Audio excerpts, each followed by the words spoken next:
Syrian refugee Osama Burhan transports coffins and washes corpses before they are buried to earn money to repay the debt he took on in his unsuccessful attempt to reach Western Europe through Belarus.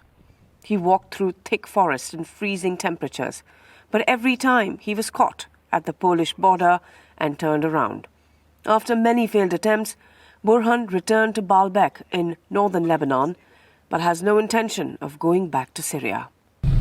The situation in Syria is very hard. Sometimes I call some of my relatives inside Syria and they describe the situation. People there are alive just because they are waiting to die.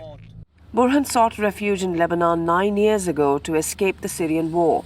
But even as the military conflict subsides in his country, widespread destruction and a debilitating economic crisis have not allowed him to return. Meanwhile, hyperinflation in his host country, Lebanon, makes it difficult for him to pay for his family's basic necessities. Burhan's friend Visal Amjad is an X-ray technician from Damascus. He knows his profession is much sought after in Europe.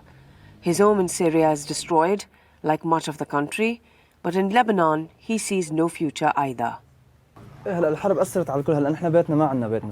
house was destroyed in the war, and now we don't have a house there. If we return, we don't have a house to stay in. In Syria, there is no future.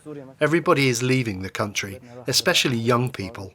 The citizens of Syria are stuck. Their government is cash-strapped after Syrian government forces inflicted extensive damage across the landscape.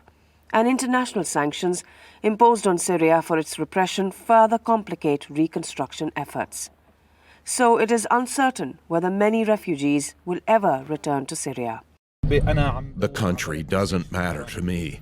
I just want to live with dignity. I want to continue my life in peace and safety. He says that with no options available to him now, he has no choice but to head back to Belarus in a few months when the weather gets warmer and try once again to cross into Europe.